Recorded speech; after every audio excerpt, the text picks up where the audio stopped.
Hello everyone and welcome to Mimic Minis. Today I'm going to show you how I went from this to this, including how I created the broken windows and a special trick for achieving that dark interior effect. So stick around.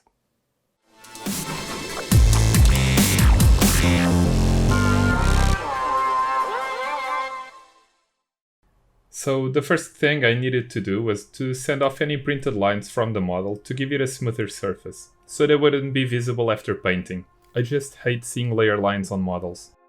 Always wear a mask when sanding 3D resin printed models.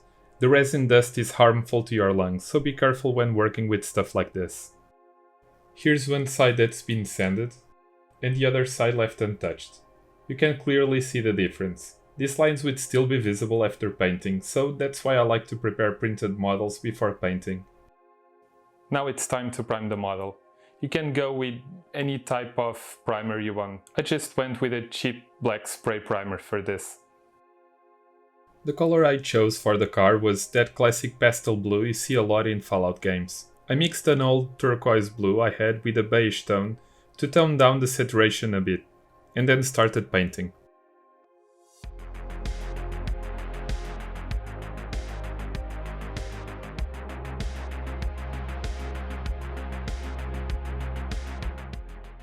To add more tone variation, I started stippling with a sponge. This helped give the surface extra texture and visual interest, and it also created some lighter patches that I could later use as a base for adding rust.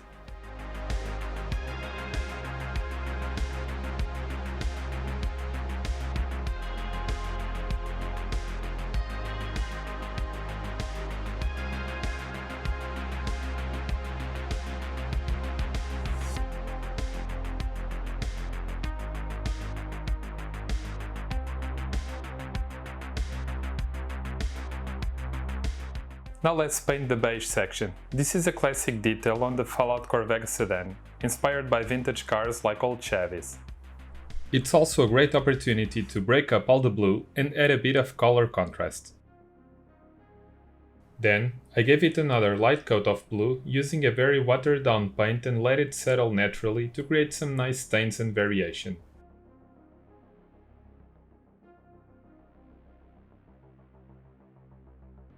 Now it's time to start working on the rust effects.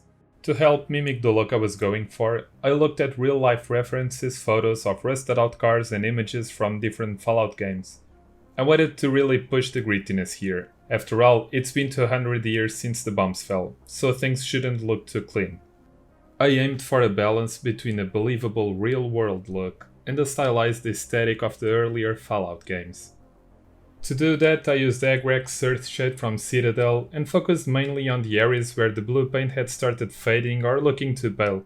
Those are perfect spots to show wear and rust buildup. Also, quick note here, I lost some footage where I was painting the metallics, so yeah, that's that. Now I started adding a grittier texture by using Typhus Corrosion. It helped create a grainy realistic rust effect while keeping the finish matte. No unwanted shine. This is where the model really starts to take on a more believable weathered look.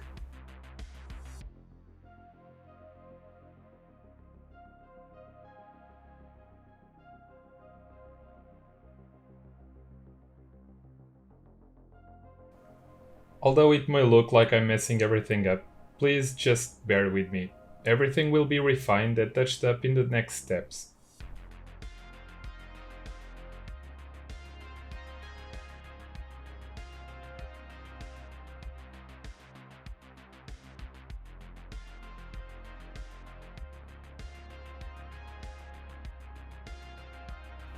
I know, it looks like a horrible mess right now, but sometimes you really have to trust the process. In this case, I needed a lot of patience, because the next steps would completely transform it. It was a lot of back and forth between weathering and color work, but you'll see what I mean. I felt like the rust needed a bit more of tone variation, so I mixed a lighter pastel brown and carefully painted it over some areas on top of the car, always painting slightly less than what was already there. This helped build more interesting layers of rust that I could shade and refine later. After that, I used the sepia shade all over the rusted areas to deepen the color and bring out more saturation. It really gave the rust effects more depth and variation.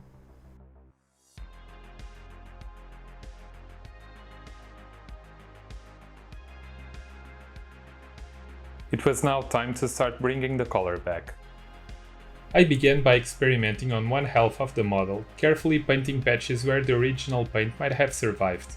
This way, I could control where and how much paint I would restore.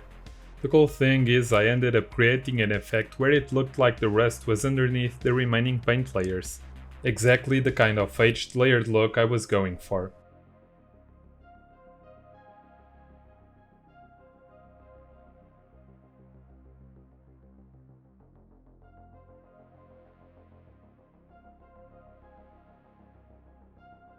If you're enjoying the video, please consider subscribing to see more stuff like this.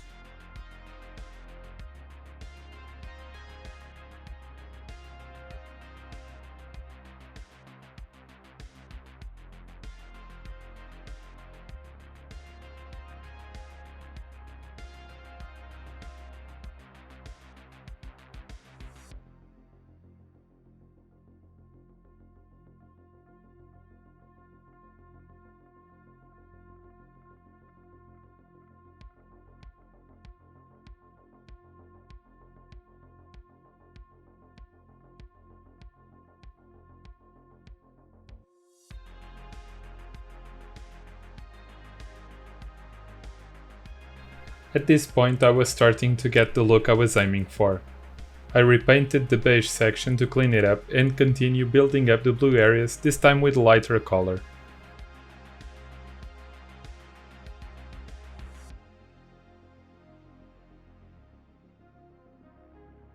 I also felt it was time to bring back some of the metallics, so I applied another coat of silver to a few selected areas of the metal parts to make them pop again.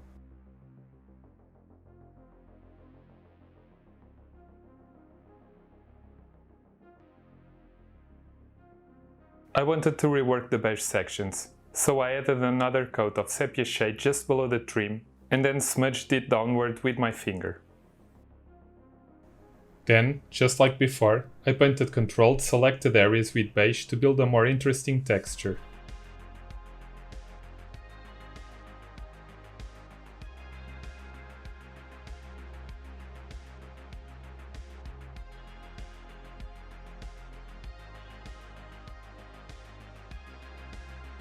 Let's talk about the windows. The model is represented as if it was new, with solid, non-transparent windows, so I thought that maybe if I added clear plastic over black, I could still mimic the effect of broken windows. And that's exactly what I tried to do. I used PVA glue so that the plastic wouldn't frost like it does with superglue. And yes, I think this could work. Now that I knew the clear plastic worked, I wanted to take it a step further. To make the black behind the windows almost like a void, a non-existent interior. Something subtle that could really help sell the idea. That's when I thought of using Muzu Black. This paint isn't quite as dark as true Vanta Black, but once it dries, it creates a really impressive effect. The consistency is a bit creamier, so I tested it on one of the windows to see how it would look. And as you can see, the difference between the blacks is huge. The left window is completely matte and reflects almost no light compared to the others. I'd say this is a success. The next thing I wanted to try was painting the black areas that didn't have plastic, as well as the spots where I planned to apply the plastic later to see if the effect would still look the same. Since I didn't notice any difference, I went ahead and painted all the windows with Muzu Black and applied the plastic over them.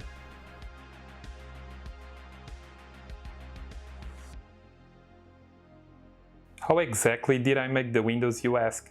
It's actually pretty simple. I just used an acetate sheet and cut it to the size I needed. Then, using a sharp blade, I made small cuts to create cracks and carefully broke off a few sections. That's it. Simple but effective.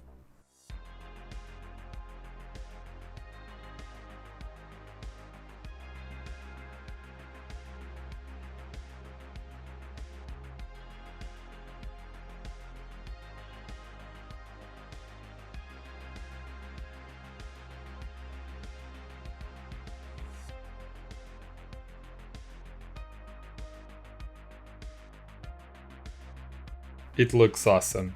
I'm just super happy with the result. So yeah, let's put on some more windows.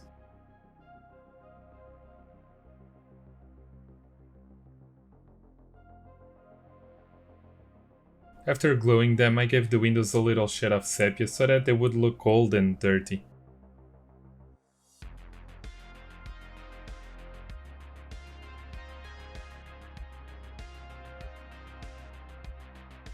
I also added more rust streaks by applying small spots of toughest corrosion and then smudging them downward using a sponge tip.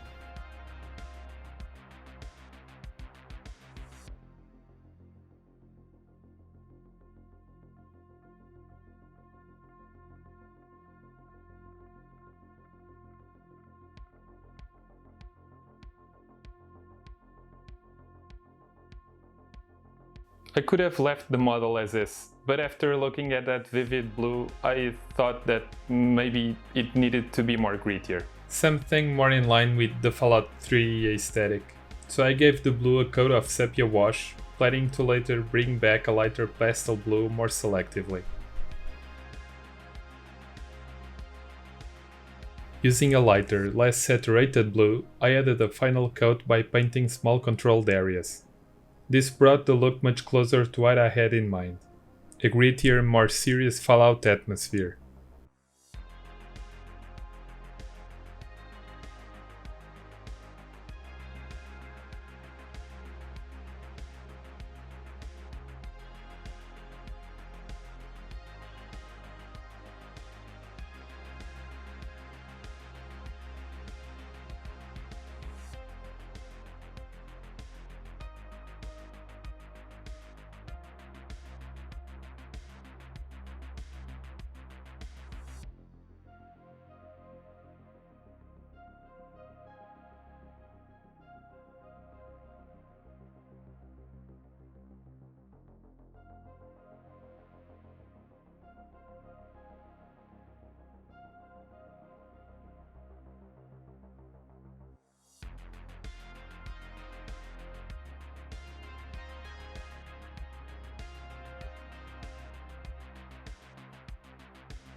And with this, the model is complete.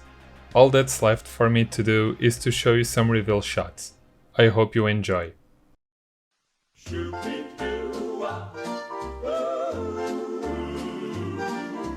Down in the heart of the Commonwealth, where the caps flow and the lights spell wealth, Diamond City's the place to be, a shining gem for you and me. Oh, Diamond City, bright and true, we've got dreams and a view for you. If you enjoy content like this, please consider subscribing and joining my Patreon page. It would really help the channel. So yeah, see you all in the next video.